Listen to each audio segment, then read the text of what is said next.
ಬೆಳಗಾವಿ ಜಿಲ್ಲೆಯ ರಾಜ್ಯಸಭಾ ಸದಸ್ಯರೊಬ್ಬರದಾರ್ರಿ.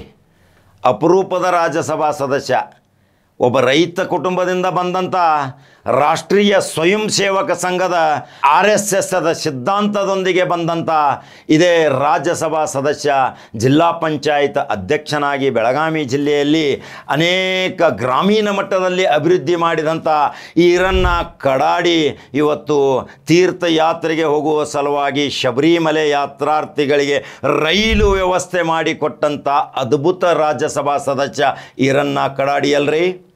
ಎಷ್ಟೋ ಜನರು ತಮ್ಮ ಬಾಡಿಗೆ ಗಾಡಿಗಳನ್ನು ತೆಗೆದುಕೊಂಡು ಹೋಗ್ತಿದ್ರು, ಸ್ವಂತ ಗಾಡಿಗಳನ್ನು ತೆಗೆದುಕೊಂಡು ಹೋಗ್ತಿದ್ರು. ಅದು ದೂರಿನ ಪ್ರಯಾಣ ಇದ್ದ ಕಾರಣ ಎಷ್ಟೋ ವಯೋವೃದ್ಧರು ಆರಾಮವಾಗಿ ಹೋಗಿ ರೈಲಿನ ಮುಖಾಂತರ ಪ್ರಯಾಣ ಬೆಳೆಸಿ ಆ ತೀರ್ಥಯಾತ್ರೆ ಮಾಡಿಕೊಂಡು ಶಬರಿಮಲೆಯ ಆಶೀರ್ವಾದ ಪಡೆದುಕೊಂಡು ತಮ್ಮ ಮನೆಗಳಿಗೆ ಕುಟುಂಬ ಸಮೇತ ಮರಳಬೇಕು ಅನ್ನುವ ಉದ್ದೇಶದಿಂದ ರೈಲು ಮಂತ್ರಿಯ ದುಂಬಾಲು ಬಿದ್ದು ಒತ್ತಡ ಪ್ರಭಾವ ತಂದು ಪದೇ ಪದೇ ವಿನಂತಿ ಮಾಡಿ ಈಗ ಬೆಳಗಾವಿಯಿಂದ ಶಬರಿಮಲೆಗೆ ನೇರವಾಗಿ ರೈಲಿನ ಸೌಲಭ್ಯವನ್ನು ಒದಗಿಸಿಕೊಟ್ಟಂಥ ಇದೇ ಈರಣ್ಣ ಕಡಾಡಿ ಸಂಸದನಿಗೆ ಒಂದು ಲೈಕ್ ಮತ್ತು ಶೇರ್ ಮಾಡಬೇಕಲ್ರಿ.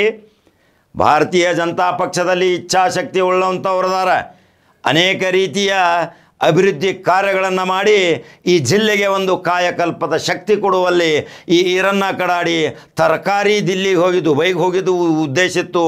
ಅದನ್ನೆಲ್ಲ ವಿವರವಾಗಿ ಹೇಳಿದ್ನಿ. ಇಂಥ ಸಂಸದರಿಗೆ ನಾವು ಎಲ್ಲ ಬೆಂಬಲ ಕೊಡ್ಬೇಕಲ್ರಿ.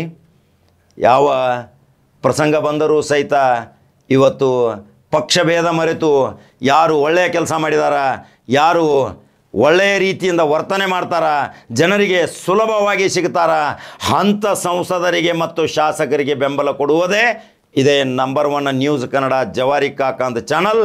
ಹಾಗಾದ್ರೆ ಈರಣ್ಣ ಕಡಾಡಿ ಯಾವ ರೈಲು ಯಾವಾಗ ಹೋಗ್ತೈತಿ, ಎಷ್ಟು ಗಂಟೆಗೆ ಇಲ್ಲಿಂದ ಬಿಡ್ತೈತಿ, ಆ ಗಾಡಿಯ ಸಂಖ್ಯೆ ಏನು, ಅದನ್ನು ವಿವರವಾಗಿ ತೋರ್ಸಾಕತ್ತನ್ನು ನೋಡ್ತೀರಿ.